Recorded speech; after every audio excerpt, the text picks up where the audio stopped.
स्वागत है आप सभी का मनोविज्ञान की इस क्लास में। और आज की क्लास में हम बात करेंगे पर्सनालिटी डिसऑर्डर्स के बारे में। यह एबनॉर्मल साइकोलॉजी का काफ़ी इम्पॉर्टेंट टॉपिक है। इससे प्रीवियस ईयर में काफ़ी क्वेश्चंस पूछे गए हैं, तो इसलिए आप सभी ध्यान से इस वीडियो को देखेंगे और समझने की कोशिश करेंगे। तो स्टार्ट करते हैं आज की क्लास। पर्सनालिटी डिसऑर्डर्स को समझने से पहले एक बार हम फिर से रिकॉल करें कि पर्सनालिटी क्या होती है, व्यक्तित्व क्या होता है। क्योंकि अगर हमें व्यक्तित्व के बारे में पता होगा तो हम व्यक्तित्व विकृति या पर्सनालिटी डिसऑर्डर्स को और अच्छे से समझ पाएंगे।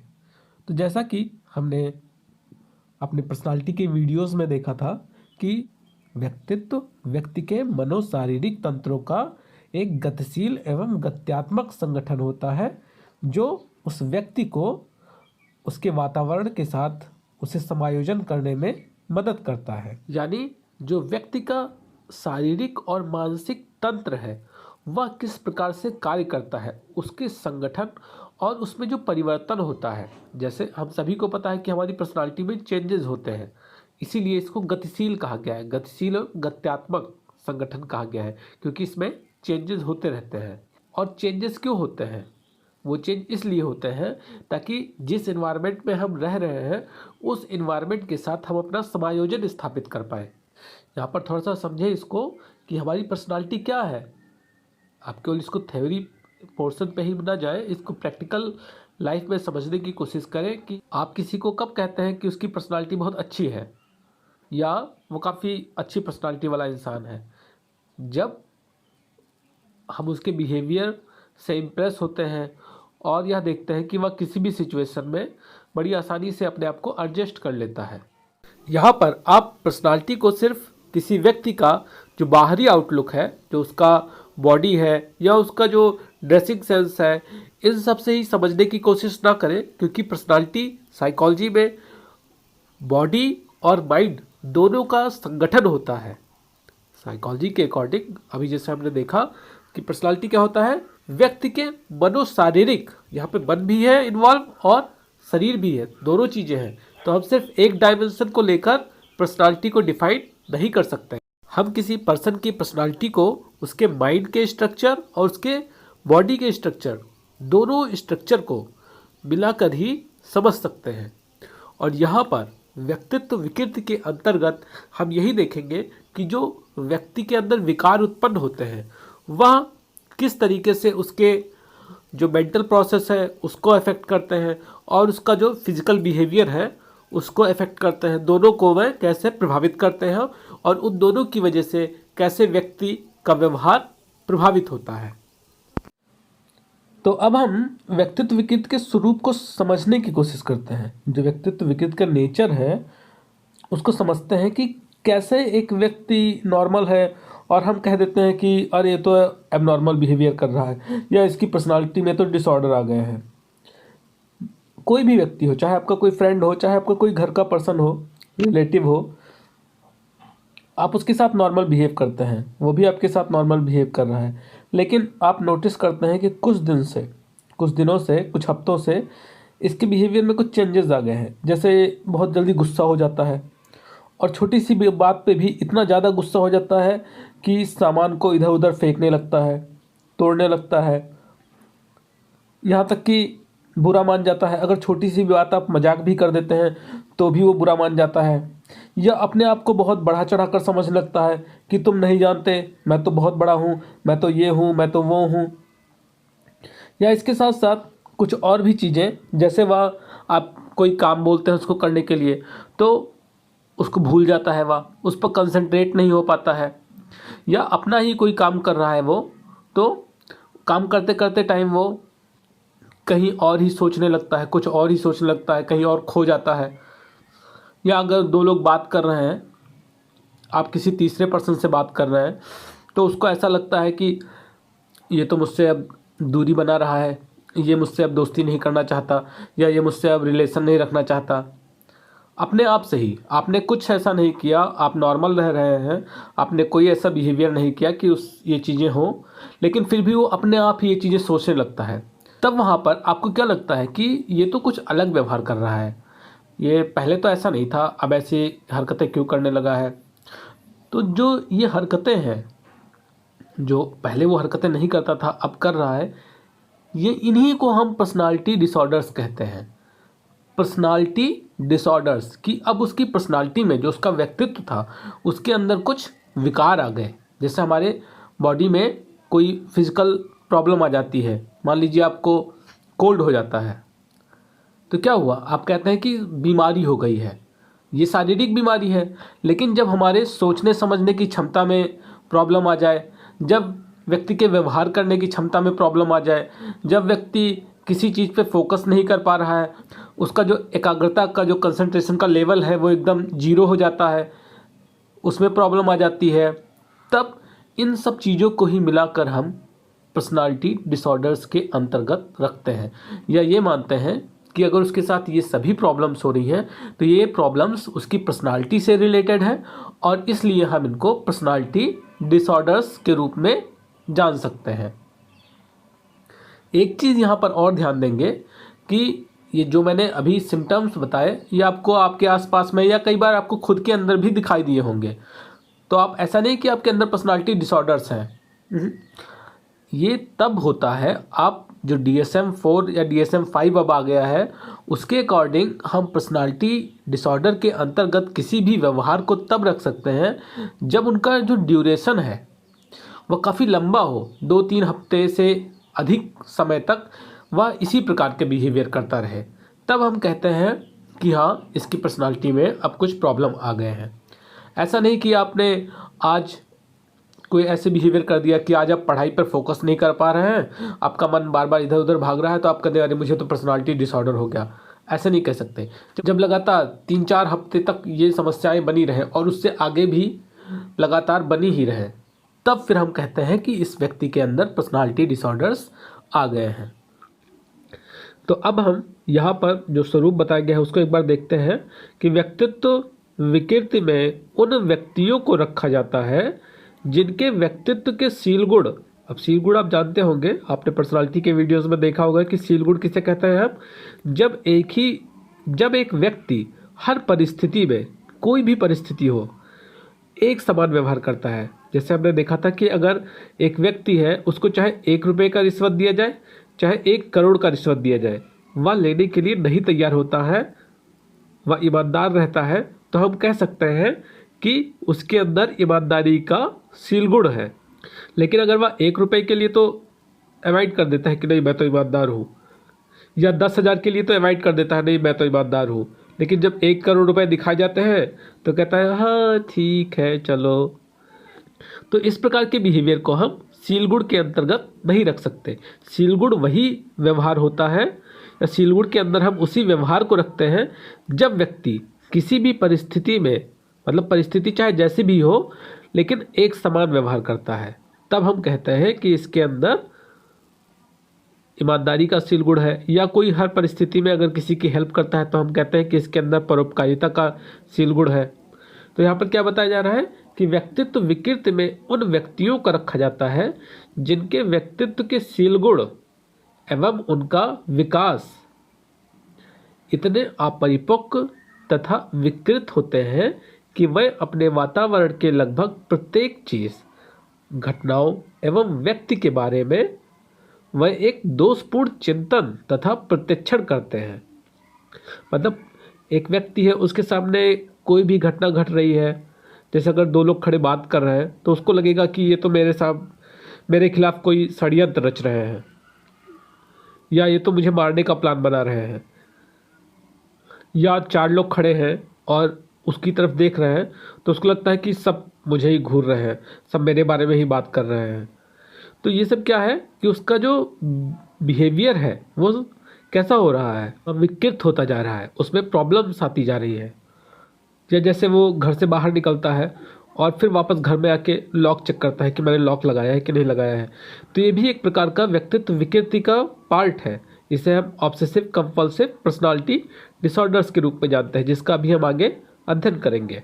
तो यहाँ पर आपने समझा कि कोई भी बिहेवियर हो, चाहे वो किसी चीज़ के प्रति हो, किसी घटना के प्रति हो या किसी व्यक्ति के प्रति हो, उसका जो बिहेवियर है वह पूरी तरीके से दोषपूर्ण हो जाता है और उसका जो चिंतन है वह भी दोषपूर्ण हो जाता है। वह गलत चीज़ें सोचने लगता है, उल्टी चीज़ें सोचने लगता है और दूसरों के बारे में गलत तरीके से प्रत्यक्षण करता है और अपना सामंजस्य नहीं स्थापित कर पाता है।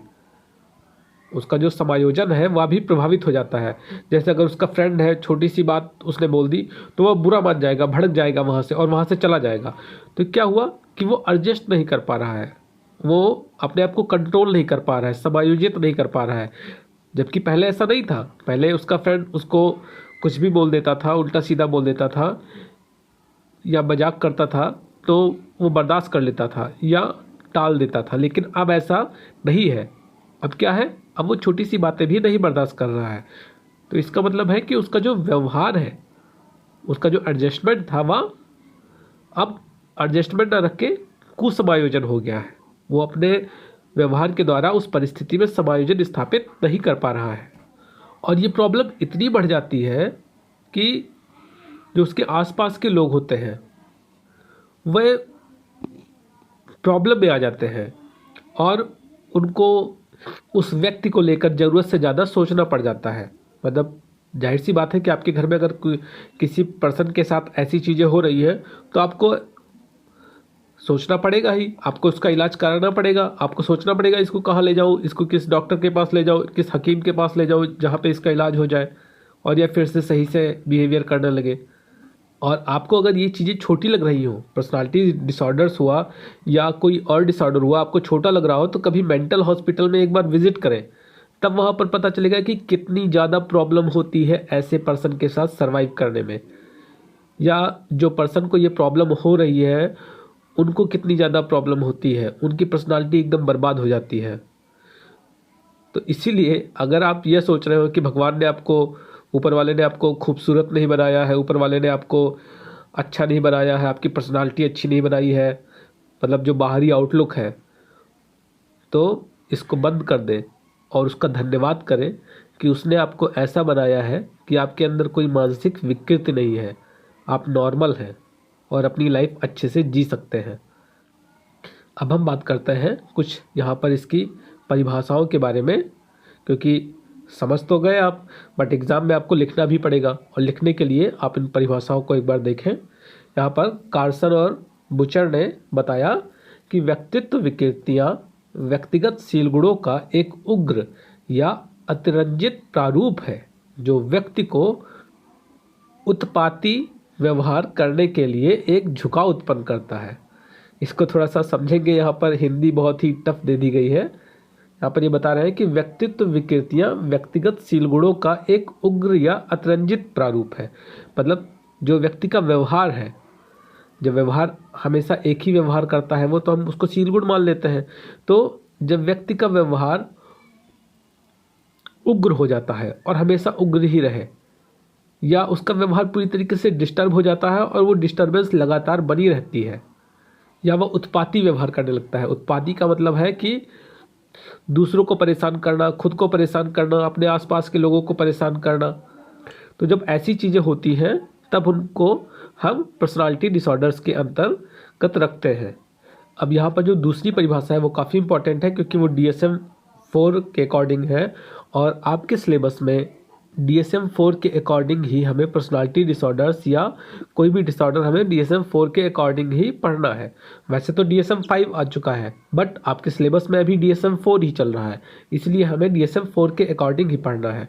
तो DSM-4 के अकॉर्डिंग यहाँ पर बताया गया कि व्यक्तित्व विकृति व्यवहार तथा आंतरिक अनुभूतियों का, यहाँ पर देखिए दोनों चीज़ें बात की जा रही है। व्यवहार यानी जो फिजिकल बिहेवियर है और आंतरिक अनुभूतियाँ कि आप मानसिक रूप से आप अपने अंदर क्या अनुभव कर रहे हैं, का एक ऐसा स्थायी पैटर्न होता है जो व्यक्ति की संस्कृति की प्रत्याशाओं से लंबे रूप से विचलित होता है। इसको समझे थोड़ा सा। यहाँ पर बताया जा रहा है कि जो व्यक्ति का व्यवहार है और जो व्यक्ति का मेंटल प्रोसेस है, वह जिस संस्कृति में रह रहा है उस संस्कृति के अकॉर्डिंग जो उसका व्यवहार होना चाहिए उस व्यवहार से हट चुका है। और ऐसा नहीं हटा है कि थोड़ा बहुत हट गया है, काफ़ी ज़्यादा हट गया है।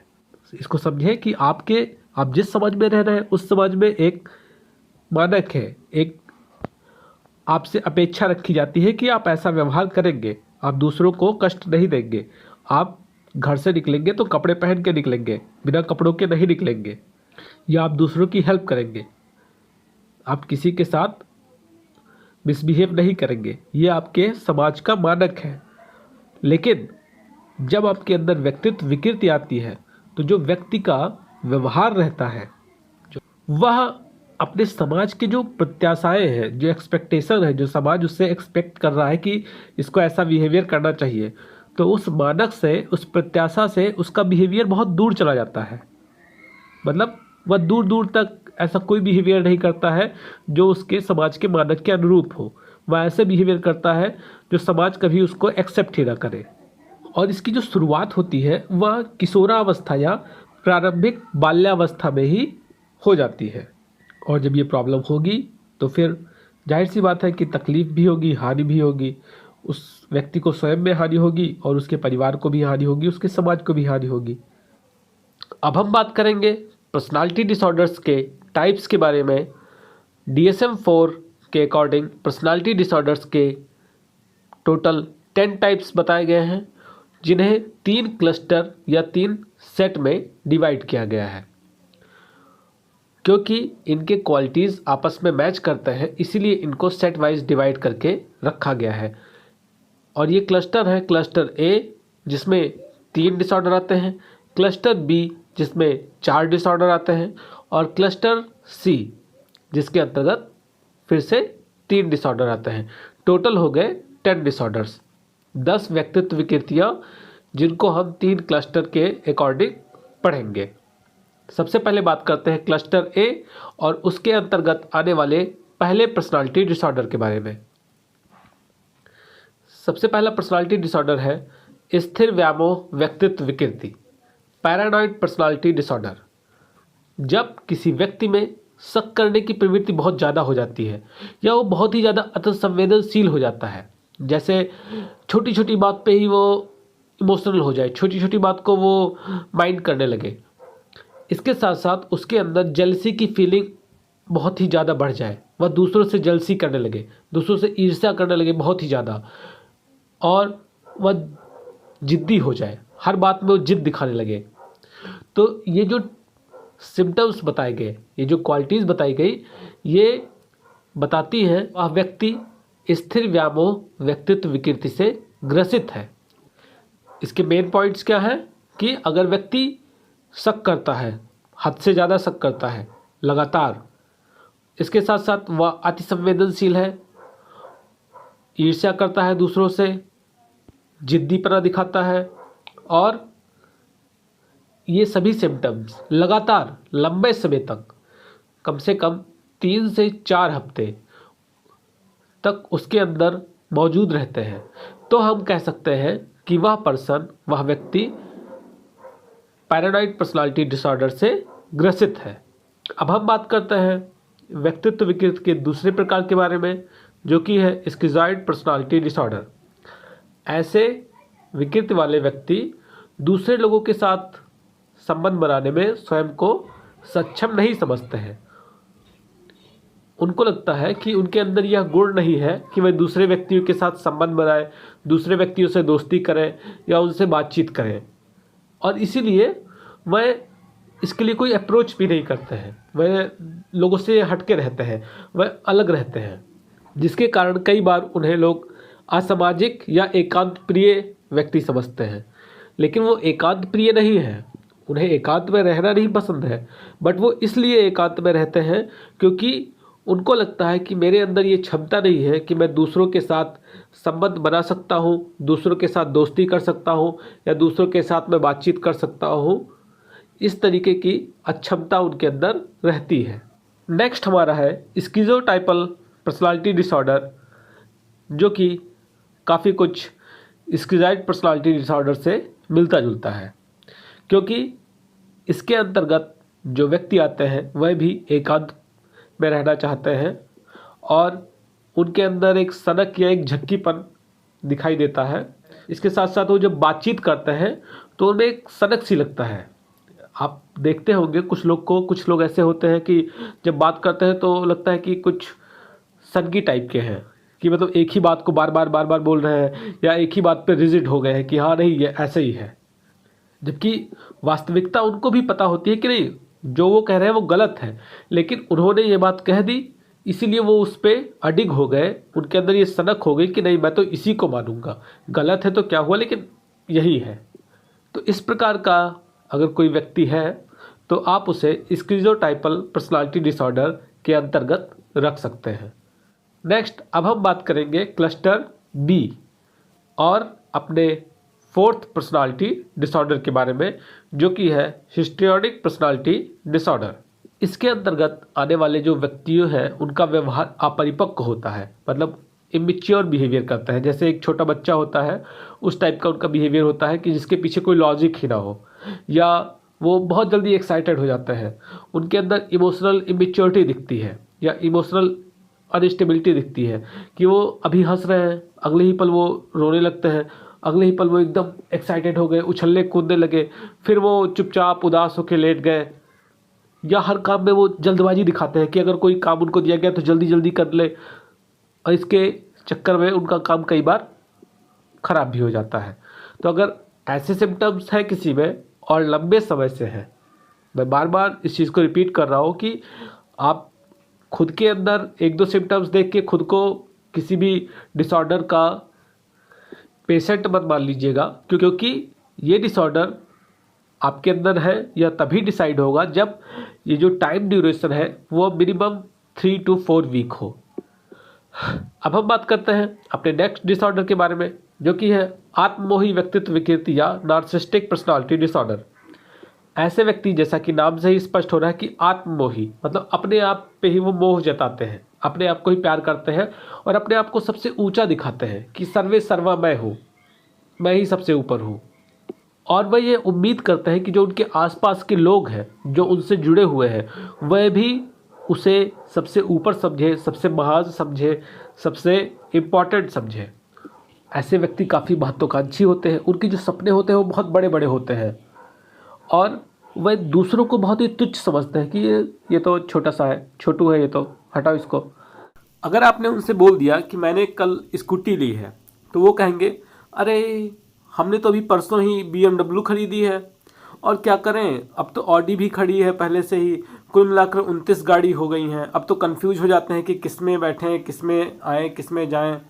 मतलब अपने आगे वह किसी को नहीं समझते, किसी की नहीं सुनते हैं, वह सब कुछ स्वयं को समझते हैं। नेक्स्ट है हमारा समाज विरोधी व्यक्तित्व विकृति या एंटी सोशल पर्सनालिटी डिसऑर्डर। नाम से ही स्पष्ट है, समाज विरोधी। ऐसा व्यक्ति जो समाज के अगेंस्ट जाकर कोई कार्य करता है या अगेंस्ट जाकर कोई व्यवहार करता है, तो ऐसे व्यक्तियों को हम समाज विरोधी व्यक्तित्व विकृति के अंतर्गत रखते हैं। ऐसे लोग दूसरों को नुकसान पहुंचाते हैं, दूसरों को ठगते हैं, उनको बेवकूफ़ बनाते हैं, ब्लैकमेल करते हैं और अपना फ़ायदा निकालते हैं उनसे। इसके साथ साथ वह कोई भी असामाजिक या अनैतिक कार्य करने के लिए ज़्यादा नहीं सोचते, वो कर जाते हैं। और इनके जो हिंसा करने का लेवल है वह मृत्यु तक भी हो सकता है। मतलब वह अगर आवेश में आ गए, आक्रोश में आ गए, तो वे किसी का मर्डर करने में भी संकोच नहीं करते हैं। नेक्स्ट हमारा है सीमांत रेखीय व्यक्तित्व विकृति या बॉर्डर लाइन पर्सनालिटी डिसऑर्डर। इस प्रकार के जो व्यक्ति होते हैं उनमें पर्सनालिटी डिसऑर्डर तो होता ही है, लेकिन इसके साथ साथ उनके अंदर कुछ ऐसे सिम्टम्स होते हैं जो कि फ्यूचर में जाकर भविष्य में किसी अन्य बड़े मानसिक रोग के रूप में दिखाई दे सकते हैं। तो इसीलिए इनको बॉर्डर लाइन कहा जाता है, बॉर्डर लाइन पर्सनालिटी वाले व्यक्ति कहे जाते हैं कि ये बॉर्डर पर है, अगर इनका अभी सही से इलाज नहीं हुआ तो ये आगे चलकर किसी भयंकर मनोविकृति से ग्रसित हो सकते हैं। नेक्स्ट अब बात करते हैं क्लस्टर सी के बारे में। तो हमारा जो 8वां डिसऑर्डर है वह है परिवर्जित व्यक्तित्व विकृति या अवॉइडेंट पर्सनालिटी डिसऑर्डर। आप सभी ने देखा होगा कि आपके आसपास में, या हो सकता है आपका कोई फ्रेंड हो, कुछ व्यक्ति ऐसे होते हैं जो इग्नोरेंस बर्दाश्त नहीं कर पाते हैं। मतलब अगर आप उनको थोड़ा सा भी इग्नोर कर देते हैं तो वो बहुत बुरा मान जाते हैं उसका। जबकि आपका कोई उद्देश्य नहीं रहता है कि आप उन्हें इग्नोर करना चाहते हैं, लेकिन अगर आप अपने काम में बिजी हैं, उन पर ध्यान नहीं दे पाए तो उस चीज़ को भी वो इग्नोरेंस के रूप में ले लेते हैं। वो सोचते हैं कि ये मुझे कैसे इग्नोर कर सकता है, इसने मुझे कैसे इग्नोर कर दिया। उनको ये चीज़ एक अपमान या तिरस्कार के रूप में फील होती है। और यही वजह है कि ये लोग सीमित सामाजिक दायरे में रहते हैं। वह केवल लिमिटेड लोगों से दोस्ती करते हैं या लिमिटेड लोगों के साथ अपना संबंध बनाते हैं। ऐसे लोग जो उनको अटेंशन दे, उनको इम्पोर्टेंस दे और हमेशा उनके साथ रहे, कभी भी उनको इग्नोर ना करें। नेक्स्ट है हमारा अवलंबित व्यक्तित्व विकृति या डिपेंडेंट पर्सनालिटी डिसऑर्डर। एक बार फिर से नाम से ही स्पष्ट है, डिपेंडेंट पर्सनालिटी डिसऑर्डर मतलब ऐसा व्यक्ति जो प्रत्येक कार्य के लिए दूसरे पे डिपेंड होता है। मतलब उसको कोई भी कार्य करना रहता है तो वो दूसरों पे ही, चलो मेरे साथ चलो, अरे मेरी हेल्प कर दो, अरे मेरा ये काम कर दो। तो ऐसे व्यक्ति डिपेंडेंट पर्सनालिटी डिसऑर्डर वाले माने जाते हैं, क्योंकि उनमें आत्मविश्वास की बहुत ज़्यादा कमी होती है। उन्हें विश्वास ही नहीं होता खुद पर कि मैं खुद से भी कोई कार्य कर सकता हूँ। इसलिए इनको डिपेंडेंट पर्सनालिटी डिसऑर्डर के अंदर रखा जाता है। नेक्स्ट, मनोग्रसित बाध्यता व्यक्तित्व विकृति, ऑब्सेसिव कंपल्सिव पर्सनालिटी डिसऑर्डर। समाज के नियमों को मानना, समाज के जो मान्यताएं हैं उनको मानना, उनके अनुसार कार्य करना अच्छी बात है।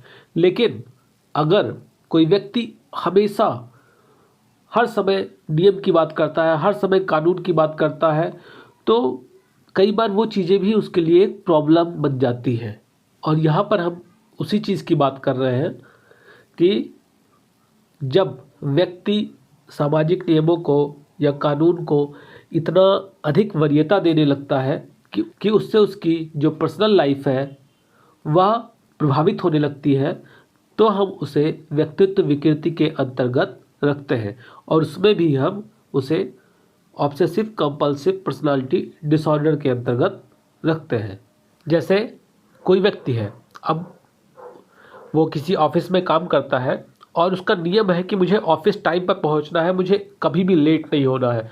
ये कानून के खिलाफ है, मुझे लेट नहीं हो रहा है, मुझे ऑफिस टाइम पे ही पहुंचना है। वह जा रहा है, रास्ते में उसके किसी रिलेटिव का एक्सीडेंट हो जा रहा है, लेकिन वो उसकी तरफ नहीं जा रहा है, वो उनकी हेल्प नहीं कर रहा है। वो क्या सोचता है, नहीं मेरा काम तो है कि मैं जहाँ का एम्प्लॉय हूँ उसकी जो मान्यताएं हैं, उसके जो नियम हैं उनको मैं फॉलो करूँ और इसलिए मुझे ऑफिस पहुँचना ज़रूरी है, मैं उसको नहीं छोड़ सकता, मैं अपने नियम पर अडिग रहूँगा। तो इससे क्या हो रहा है, इससे यह हो रहा है कि उसकी जो पर्सनल लाइफ है वो बर्बाद हो रही है, उसमें असर पड़ रहा है। जैसे एक अन्य एग्जाम्पल है कि एक व्यक्ति है, उसको पता है कि मुझे सड़क पर लेफ़्ट साइड में चलना है। अब वह लेफ़्ट साइड में चल रहा है, लेकिन सामने से एक ट्रक आ रहा है जो कि राइट साइड में जाना था, लेकिन वह लेफ़्ट साइड में ही बढ़ता हुआ आ रहा है। लेकिन वह व्यक्ति नहीं हटता है, क्यों नहीं, मुझे तो लेफ़्ट साइड में चलना है, ट्रक को हटना चाहिए। तो क्या होगा परिणाम, आप जान सकते हैं कि आगे उसका क्या होगा। तो यहाँ पर प्रॉब्लम किसके लिए आई, उस व्यक्ति के लिए आई। तो इस तरीके से यहाँ पर हमने देखा कि पर्सनालिटी डिसऑर्डर क्या होते हैं और उसके टाइप्स क्या हैं। आशा करते हैं कि यह वीडियो आपको पसंद आया होगा और इस वीडियो ने आपके जो नॉलेज है उसमें वृद्धि की होगी। धन्यवाद।